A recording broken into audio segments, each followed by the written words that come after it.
सड़क पर चलते हुए एक लड़की के साथ बदतमीजी हुई। जिसने किया वो कोई गुंडा नहीं बल्कि वर्दी में था, एक दरोगा। लेकिन वो नहीं जानता था कि जिससे उसने बदतमीजी की है वो कोई आम लड़की नहीं, एक एसपी की बेटी थी। और फिर जो हुआ वो पूरे थाने, पूरी पुलिस लाइन और पूरे ज़िले के लिए एक ऐसा झटका था जिसकी गूंज लखनऊ तक सुनाई दी। जानिए उस माँ की कहानी, जो एसपी तो थी पर माँ भी थी। और फिर उसने दरोगा की अकड़ को मिट्टी में मिला दिया। कहानी में आगे बढ़ने से पहले दोस्तों, मेरी आपसे एक छोटी सी रिक्वेस्ट है। आप इस कहानी को पूरी सुनिएगा और आपके अपने चैनल सुनो कहानी समझो ज़िंदगी को सब्सक्राइब कीजिएगा। कहानी को लाइक और अपने दोस्तों रिश्तेदारों में शेयर कीजिएगा। कहानी ने आपको दिल को छू लिया हो तो कमेंट में जय हिंद लिखना ना भूलिएगा। कानपुर देहात, दोपहर 1:15 बजे। तेज़ धूप थी, सड़क पर ट्रैफिक कम था। सादी सी स्कूटी पर हेलमेट पहने एक लड़की कॉलेज की तरफ जा रही थी। उसकी चाल में आत्मविश्वास था, वो किसी से डरने वालों में नहीं थी। उसका नाम था रागिनी तिवारी, एसपी रचना तिवारी की बेटी। एसपी ने उसे हमेशा एक आम लड़की की तरह पाला। स्कूल में लाइन में खड़ी रहना, बस पकड़ना, अपना लंच खुद पैक करना ताकि वो ज़मीन से जुड़ी रहे। रागिनी अभी चौक से गुजर ही रही थी, सामने से एक पुलिस जीप आई। उसने ज़ोर से हॉर्न बजाया। जीप एक झटके से स्कूटी के आगे रुकी। दरवाज़ा खुला और एक मोटा सा मूँछों वाला दरोगा उतरा। नाम था दरोगा बलवीर सिंह। वो चिल्लाया, अरे स्कूटी चलाने का तरीका नहीं है क्या? हेलमेट के अंदर कौन छुपा है? बड़ी तेज़ चल रही है। रागिनी ने संयम से जवाब दिया, हेलमेट पहना है, लाइसेंस भी है, रजिस्ट्रेशन भी। रास्ता दीजिए, मुझे देर हो रही है। बलवीर सिंह को यह बात चुभ गई। उसे आदत थी, लड़कियां देखो, ताना मारो, नंबर मांगो, और आज तो सामने से एक कॉलेज गर्ल अकड़ के बात कर रही थी। उसने जबरन स्कूटी की चाबी खींच ली और बोला, बड़ी तेज जुबान चल रही है तेरी, चल थाने चलते हैं। और हाँ, हेलमेट हटा, चेहरा तो देखूं। रागिनी ने हेलमेट हटाया। चेहरा देखते ही बलवीर ठिठक गया। कहीं देखा हुआ चेहरा था, लेकिन कहाँ। रागिनी का चेहरा अब गुस्से से लाल था। रागिनी ने फ़ोन निकाला, सीधा नंबर मिलाया। माँ, सड़क पर एक दरोगा ने बदतमीजी की है, स्कूटी की चाबी खींची और थाने ले जा रहा है। दूसरे छोर से बस एक आवाज़ आई, नाम बता। बलवीर सिंह। दोपहर 1:45 बजे। भैसाना चौराहा, पुलिस चौकी से 100 मीटर दूर एक काले रंग की सरकारी गाड़ी सीधे चौकी के सामने आकर रुकी। गेट से एसपी रचना तिवारी उतरी। साधारण साड़ी, बिना मेकअप, मगर आंखों में आग। बलवीर सिंह रागिनी को स्कूटर से नीचे उतार रहा था। तभी, दरोगा बलवीर सिंह। रचना की आवाज़ में इतनी तेजी थी कि पूरे थाने में सन्नाटा छा गया। इस लड़की को जानते हो? बलवीर अब भी अकड़ा हुआ था। जी मैडम, हेलमेट पहनकर तेज स्कूटी चला रही थी, रोका तो बात करने लगी। तो सड़क पर रोककर चाबी खींच लेना कानून है? ये लड़की मेरी बेटी है। अगर तुमने जो किया वो किसी भी लड़की के साथ होता तब भी मैं तुम्हें नहीं छोड़ती। रचना ने वहीं सड़क पर उसे सस्पेंड करने का आर्डर निकाला। मोबाइल निकालकर वीडियो ऑन किया और कहा, अब खुद बोलो कैमरे में, क्या किया तुमने? बलवीर हकलाने लगा, मैडम माफ़ कर दीजिए, गलती हो गई। रचना ने कहा, अब मैं सिर्फ एसपी नहीं, एक माँ भी हूँ, और ये सिस्टम तब तक नहीं बदलेगा जब तक तुम्हारे जैसे लोग इसे गंदा करते रहेंगे।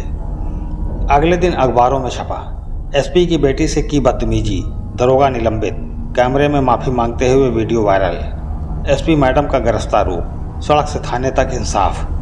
लड़कियां अब खुलकर सोशल मीडिया पर लिखने लगी, आज डर कम लगा, काश हर लड़की के पीछे एक एसपी माँ खड़ी होती। रचना तिवारी ने अपनी बेटी से कहा, मैं तुम्हें कमज़ोर नहीं बनने दूंगी, तुम मेरी बेटी हो, लेकिन पहले तुम एक लड़की हो और इस समाज को अब हर लड़की की आवाज़ सुननी होगी। जब वर्दी में बैठे दरिंदे कानून का मजाक उड़ाएं, तब ज़रूरत होती है उन अफसरों की जो कानून को माँ की तरह अपनाते हैं। ये कहानी सिर्फ रचना तिवारी की नहीं, ये हर उस औरत की कहानी है जो अब चुप नहीं रहेगी। अब जवाब मांगा जाएगा और कानून को सड़क पर लागू किया जाएगा। पुलिस कार्यालय, कानपुर देहात। अगली सुबह 8:30 बजे। एसपी रचना तिवारी अब अपनी बेटी के साथ हुए अपमान को व्यक्तिगत नहीं सार्वजनिक लड़ाई बना चुकी थी। उन्हें एहसास हो गया था, अगर दरोगा बलवीर सिंह उनकी बेटी को ना पहचान पाने से ये हरकत कर सकता है तो आम लड़कियों की हालत क्या होगी। उन्होंने ऑपरेशन सम्मान नाम का एक गुप्त मिशन लॉन्च किया। एक गोपनीय मीटिंग बुलाई गई जिसमें जिले के 20 थानों के थानेदार, सब इंस्पेक्टर और महिला पुलिस अधिकारी शामिल हुए। रचना तिवारी ने सीधे कहा, अब हर थाना एक आईना बनेगा जिसमें पुलिस खुद को देखेगी, और अगर पुलिस की नज़रें झुकी तो समझो वो अफसर नहीं अपराधी है। हर पुलिस स्टेशन पर अब एक महिला अंडर कवर जाएगी, बिना वर्दी, बिना नाम, और जो भी दरोगा या कांस्टेबल उससे बदतमीजी करेगा वो उसी दिन निलंबित होगा और मीडिया को जानकारी दी जाएगी। पूरे कमरे में सन्नाटा। कुछ अफसरों ने तो सिर झुका लिया, कुछ के चेहरे सफ़ेद पड़ गए। अगले दिन शिवराज थाना में एक महिला कांस्टेबल ने भेष बदलकर एंट्री ली। पुरानी साड़ी, माथे पर सिंदूर, गले में टूटी हुई माला और आंखों में डर। साहब, मेरे पति बिजली विभाग में हैं, एक्सीडेंट में मर गए, मुआवजा नहीं मिला, मदद चाहिए। दरोगा ने मुस्कुरा कर कहा, मदद तो होगी मगर तुम जैसी औरतों को समझना पड़ता है। मुंह बंद रखो और बात करो, अंदर कमरे में चलते हैं। तभी उस महिला ने जेब से कैमरा निकाला और दरवाजे पर खड़े 2 अफसर अंदर आ गए। वहीं मौके पर सस्पेंशन आर्डर थमाया गया। जिले में 6 थानों में एक हफ्ते में 9 अफसर निलंबित हुए। महिला हेल्प डेस्क को मजबूत किया गया। हर एफआईआर पर सीसीटीवी रिकॉर्डिंग और दस्तखत अनिवार्य किया गया। सप्ताह में एक दिन महिला सुरक्षा संवाद शुरू हुआ जिसमें आम औरतें पुलिस से मिलकर अपनी बातें कहती हैं। टीवी चैनलों पर हेडलाइन, एसपी रचना तिवारी ने पुलिस सिस्टम को दी आईना दिखाने वाली सजा। ऑपरेशन सम्मान, कानपुर देहात में अब वर्दी का मतलब इज्जत है। लड़कियों के इंस्टाग्राम स्टोरीज में, अब डर नहीं लगता मम्मी, अब लग रहा है सच में कानून हमारे लिए है। एसपी रचना तिवारी ने अपने दफ्तर में प्रेस कॉन्फ्रेंस में कहा, वो दिन चला गया जब लोग कहते थे पुलिस थाने मत जाना, बदनामी हो जाएगी। अब हम उस दिन की तरफ बढ़ रहे हैं जब कहा जाएगा थाने चलो, वहाँ इंसाफ मिलेगा। और अगर कोई वर्दी पहनकर वर्दी को गंदा करता है तो वो अब बच नहीं पाएगा। चाहे वो किसी की बेटी हो, माँ हो या बहन, उसकी आवाज़ अब गूंजेगी। ये कहानी एक एसपी मैडम की नहीं, ये उस हर माँ की कहानी है जो अपने बच्चों को सिखा रही है कि हक मांगना जरूरी है। अब वर्दी से डर नहीं लगता, अब उससे उम्मीद जुड़ी है। और जब वर्दी ईमानदार हाथों में हो तो हर लड़की के चेहरे पर मुस्कान लौट सकती है। ऑपरेशन सम्मान अब रुकेगा नहीं, ये अब पूरे प्रदेश की ज़रूरत बन चुका है। जब एक औरत सच की लड़ाई में सबसे आगे खड़ी होती है तो समाज उसे देवी कहता है, लेकिन जब वही औरत सिस्टम की सड़ांध से पर्दा उठाने लगे तो वही समाज उसे खतरा मान लेता है। एसपी रचना तिवारी अब अकेली नहीं थी, उनके खिलाफ साजिशें शुरू हो चुकी थी और इस बार निशाना सिर्फ उसकी वर्दी नहीं, उसकी बेटी भी थी। एसपी रचना तिवारी के ऑपरेशन सम्मान के चलते कई दरोगा और इंस्पेक्टर सस्पेंड हो चुके थे। राजनीतिक रसूख वाले अधिकारियों की पोल खुल चुकी थी और पूरे सिस्टम में एक डर फैल चुका था। अब तक सब सोच रहे थे ये औरत रुकने वाली नहीं है, अगर इसे रोका नहीं गया तो अगला नंबर हमारा है। कानपुर शहर के पास एक फार्म हाउस में 3 सीनियर अधिकारी, एक स्थानीय विधायक और 2 भ्रष्ट पुलिस लाइन अधिकारी मिले। विधायक बोला, ये औरत हमारा चुनावी गणित बिगाड़ रही है, अगर हर थाना साफ हो गया तो हमारा कमाई का धंधा खत्म हो जाएगा। एक अधिकारी ने कहा, अगर हम सीधे हमला करें तो मामला बिगड़ जाएगा, हमें उसके सबसे कमज़ोर बिंदु पर हमला करना होगा, उसकी बेटी रागिनी तिवारी। रागिनी अपनी स्कूटी पर काले से लौट रही थी। शाम का वक्त था, सड़क पर ट्रैफिक कम था, तभी 2 बाइक पर 4 लड़के हेलमेट पहनकर उसके पीछे लगते हैं। पहले उससे तेज स्कूटी चलाकर उसे डराते हैं, फिर एक ने उसके दुपट्टे को खींचने की कोशिश की और एक ने कहा, एसपी की बेटी हो, अब बताओ वर्दी वाले कैसे होते हैं। तभी एक अज्ञात ट्रक अचानक सामने से आता है। रागिनी जैसे तैसे स्कूटी मोड़ती है लेकिन पलट जाती है, ट्रक भाग जाता है, बाइक वाले गायब। रचना तिवारी को जैसे ही खबर मिली वो दौड़ती हुई हॉस्पिटल पहुंची। रागिनी आईसीयू में थी, सिर पर टाँके, एक पैर फ्रैक्चर और शरीर पर खरोंचे। रचना आईसीयू के बाहर दीवार से टिकी खड़ी थी, आंखों में आंसू और होठों पर कांपता हुआ प्राण। अब ये मेरी लड़ाई नहीं रही, अब ये युद्ध है और मैं इस बार सिर्फ निलंबन नहीं करूंगी, इस बार जलाना पड़ेगा तो पूरा सिस्टम जला दूंगी। एसपी रचना ने तुरंत अपनी सबसे भरोसेमंद टीम बनाई, साइबर सेल, टेक्निकल इंटेलिजेंस और एक गुप्त महिला अफसर। 3 दिन में सीसीटीवी फुटेज, कॉल डिटेल और ट्रक नंबर से जो सामने आया वो चौंका देने वाला था। बाइक वाले चारों लड़के दरोगा के भतीजे निकले। ट्रक विधायक के खास आदमी की कंपनी से जुड़ा था और साजिश का तार एक डीएसपी लेवल अफसर से जुड़ता था। अब रचना तिवारी ने सारी सीमाएं पार कर दी। उसने विधायक के खिलाफ एफआईआर दर्ज की। ट्रक मालिक को गिरफ्तार किया गया। डीएसपी को सार्वजनिक रूप से अनएथिकल पुलिस ऑर्डिनेंस में सस्पेंड किया गया। उसने प्रेस कॉन्फ्रेंस में कहा, मेरी बेटी के खून से जो रास्ता बना है उस पर अब कानून का राज चलेगा। जो भी उसके खिलाफ आएगा वो सिर्फ ट्रांसफर नहीं, जेल जाएगा। अगले दिन एक चिट्ठी आई, आपको तत्काल प्रभाव से स्थानांतरित किया जाता है लखनऊ हेड ऑफिस में डेस्क ड्यूटी पर। यह राजनीतिक दबाव था। रचना ने चिट्ठी पढ़ी और उसे जलती मोमबत्ती के लौ में डाल दिया। जिस दिन वर्दी पहनी थी उसी दिन तय कर लिया था, मैं आदेश मानूंगी लेकिन अन्याय नहीं। कभी एक माँ, कभी एक अफसर, कभी एक योद्धा। रचना तिवारी ने साबित कर दिया, अगर सिस्टम सड़ जाए तो उसमें आग लगाने के लिए सिर्फ एक सच्ची औरत काफ़ी होती है। ऑपरेशन सम्मान अब एक जन आंदोलन बन चुका था और वो आंदोलन अब पूरे प्रदेश में फैल रहा था।